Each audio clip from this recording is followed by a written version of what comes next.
French brother election again because he didn't get it, or he wasn't trying to get it.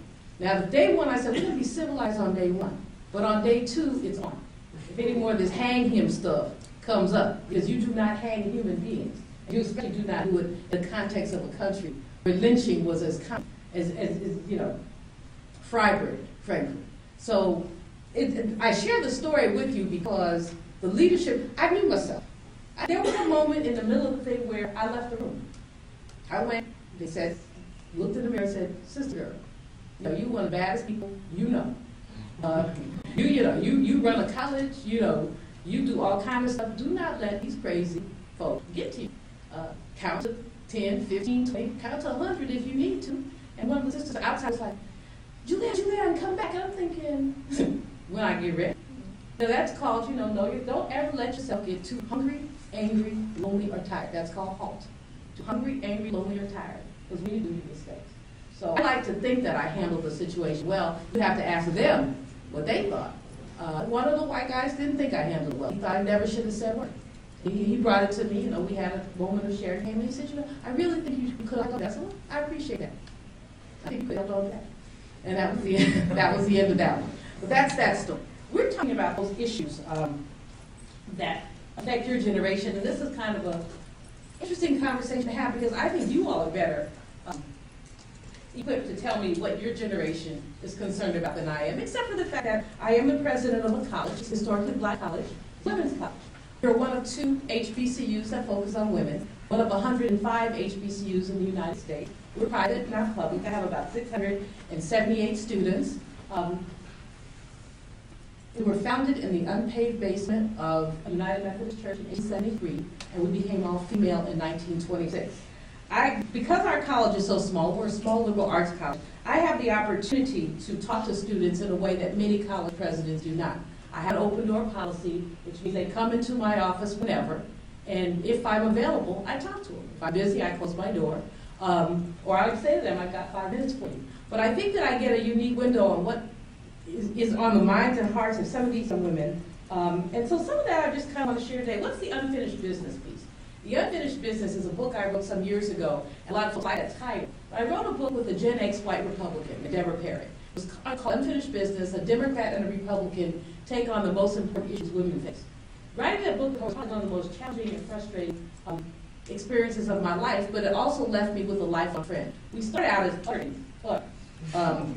We met over impeachment in 1998. We were, the chat shows liked the energy we had between the two of us, and so they booked us together again and again and again. And we were just like sick of each other.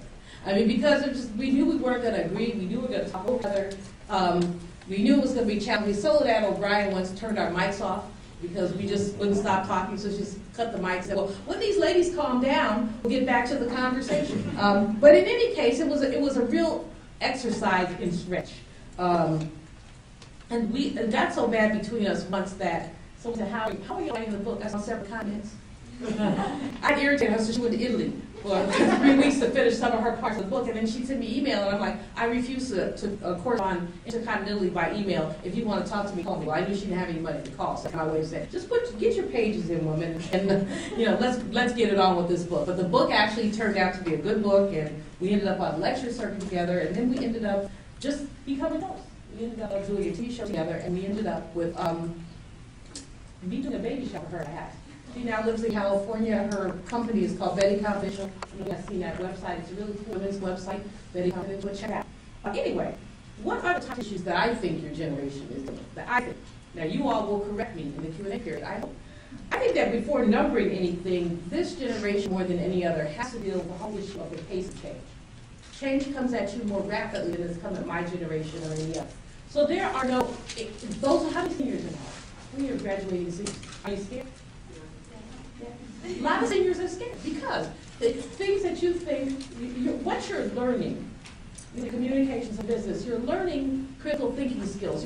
The business world changes daily because assumptions or conclusions you would have made about the business world even a year ago are not the case now. General Motors stock used to be a stock that's considered a staple stock in a portfolio.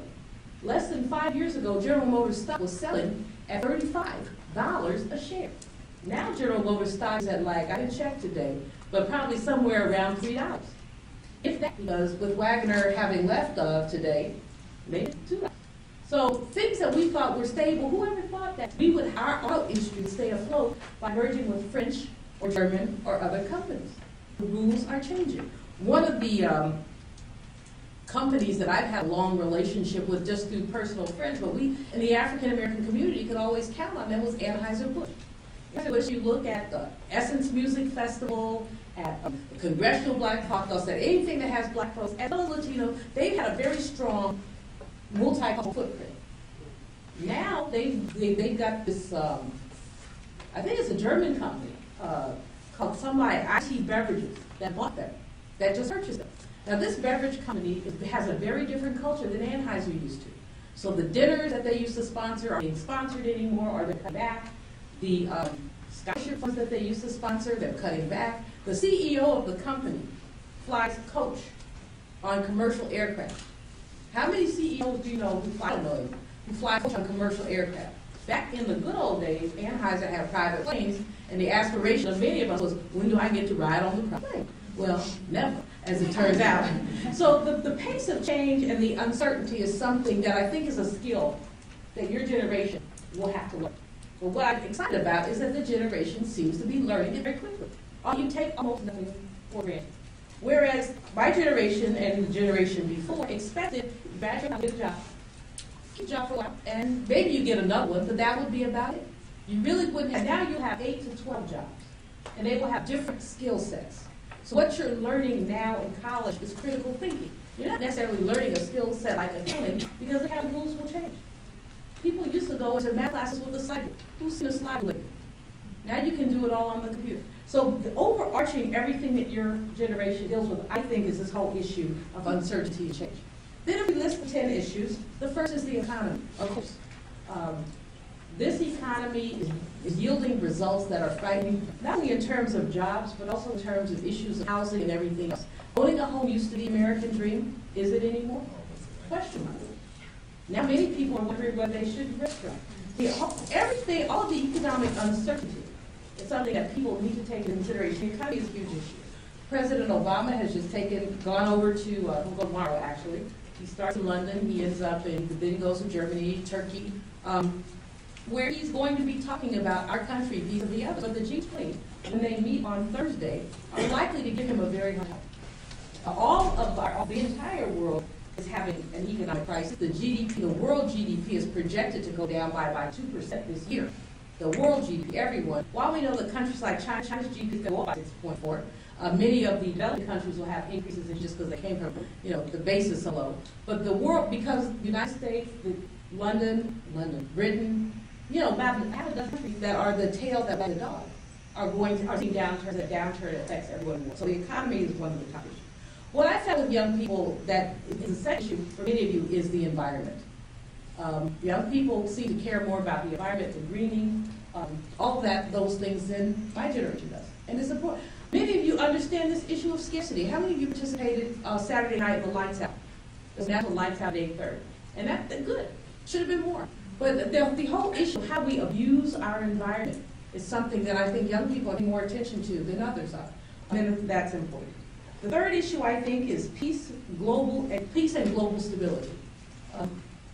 There are not as many peace activists as there used to be, but there are peace activists out there who are passionate about our presence in the war, Iraq, why we're in Iraq, why we're in Afghanistan, should we be in Iran, what's justice in Israel and Palestine. Those are issues that I think affect the way our world evolves and that many young people have carved out space in. The fourth issue, which is often my number one issue, is the issue of economic justice. Not the economy, but economic justice, and that speaks to the issue of race, gender, and class. Now, as you can see, some of these things look like 5 issues, but I'm trying to deal with big picture. So, economic justice piece is a huge piece. We know that this economy, as messed up as it is, as fractured as it is generating different results for different people.